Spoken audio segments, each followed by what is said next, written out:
Welcome to this explainer. Today, we're unpacking a really fascinating engineering project from Wired White. We're going to deeply understand the magic and, let's be real, the incredibly precise math behind highly stable wireless power transfer.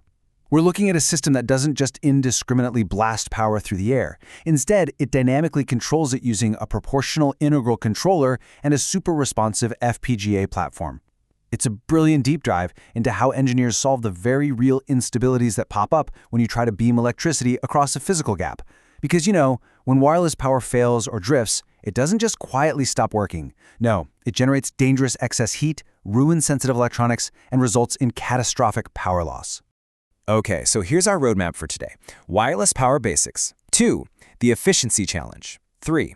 The smart control solution. 4. Testing and simulation. And finally, 5. Real-world results. Let's get right into it.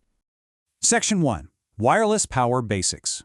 So how do we charge devices efficiently without wires? This is the underlying question that constantly plagues hardware engineers. How do we reliably push power over a physical gap? From the consumer electronics on your nightstand to EVs parked in a garage or even delicate biomedical implants inside the human body, the demand for safe, efficient, and flexible energy transfer is just massive right now. But simply pushing raw, unregulated voltage out into the ether, that isn't going to cut it. Do that, and you just end up with wasted energy and melted plastic. We need absolute, high efficiency and incredibly tight control over the invisible energy we're transmitting. The core answer to that challenge is resonant inductive coupling. This concept works a lot like tuning a classic radio dial to an exact frequency to get the clearest possible audio without any static. When two magnetic coils are tuned to resonate together in perfect harmony, electrical power transfers beautifully between them. In this specific project, the engineers tuned their primary and secondary coils to resonate at exactly 85 kHz. And they chose 85 kHz because it's essentially a standard engineering sweet spot. It perfectly balances the physical size of the hardware components with the maximum possible efficiency for transferring power over a small distance. To actually make this happen, the system utilizes a series compensated topology, which is a specific way of designing the circuit to handle the power's journey. It all starts on the primary side with a steady DC power source. That energy feeds into a full bridge inverter, essentially a set of super-fast switches that chop that flat DC power into a rapidly oscillating, high-frequency AC waveform. This AC signal then hits the resonant network, which is finely tuned with specific series capacitors and inductors. Then, the power literally leaps across the physical air gap to the secondary stage on the receiving end.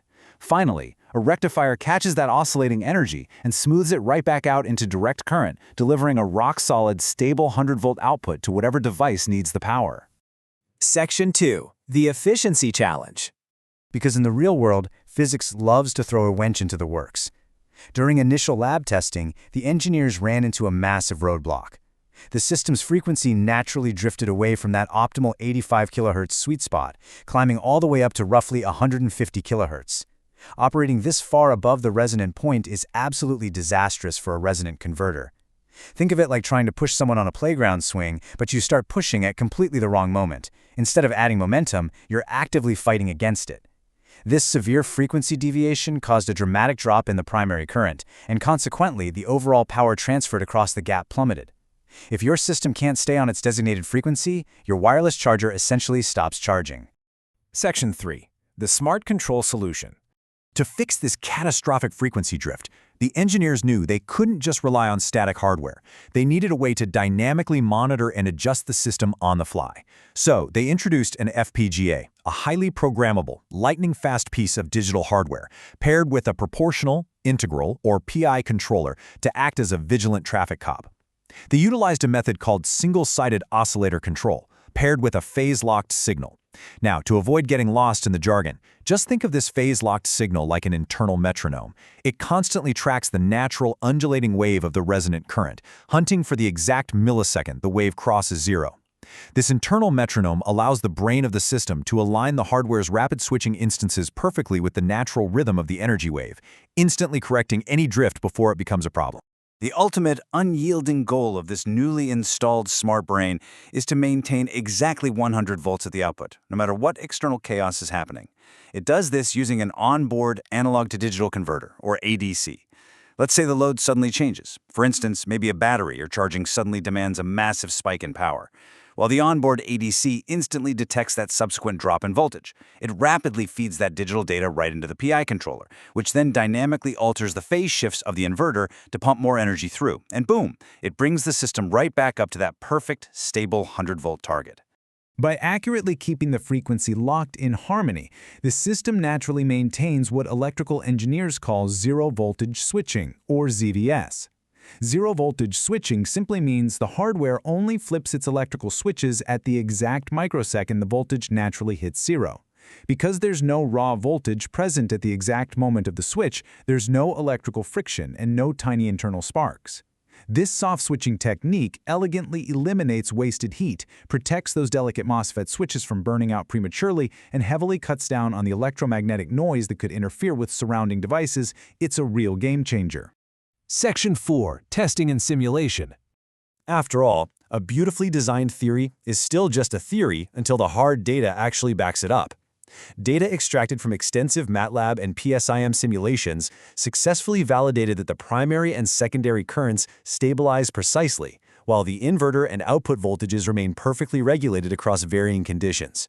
The engineers painstakingly mapped out the exact circuit models to realistically test the transfer characteristics under stress. The resulting waveforms confirmed that the voltage and current moving through the resonant tank stayed in proper phase alignment. This is a massive victory. It means they entirely minimized reactive power, which is just energy that uselessly bounces back and forth in the circuit doing absolutely no work, and maximized pure, efficient energy transfer to the actual device. These rigorous software tests successfully validated the merging of the analog-to-digital converter and the PI controller modules into one unified master control logic file known as WPT-C10V6. Initially, the engineering team validated the physical components using a basic open-loop configuration, just to make sure they fired correctly.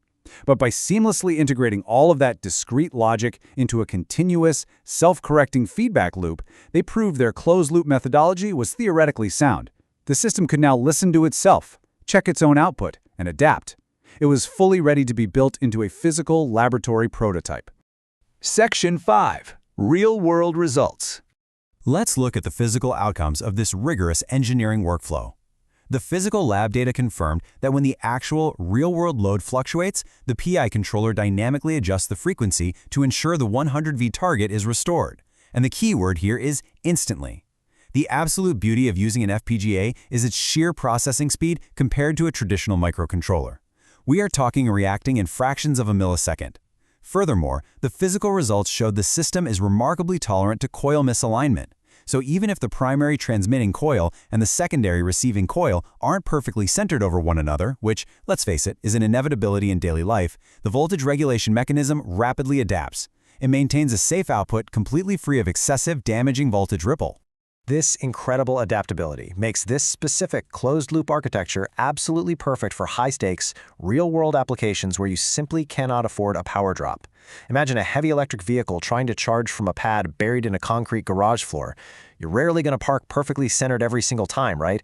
That's exactly why this instant error correction is so vital. Or think about safely beaming power into tiny biomedical implants deep inside the human body, where any generated excess heat from a misaligned coil could severely damage surrounding tissue. And of course, this paves the way for highly reliable consumer electronics that charge faster, run cooler, and are safer than ever before. So, I'll leave you with this provocative thought. If this explainer showed we can successfully master a stable, flawless 100-volt transfer over a small gap using smart FPGA tracking and dynamic PI control loops, what is truly stopping us from scaling this exact technology up to wirelessly power our highways tomorrow? The complex foundation for load-independent, dynamically adapting wireless power has been definitively laid. The only direction left to go is up. Thank you for joining me, and always keep questioning exactly how the incredible world around you is engineered.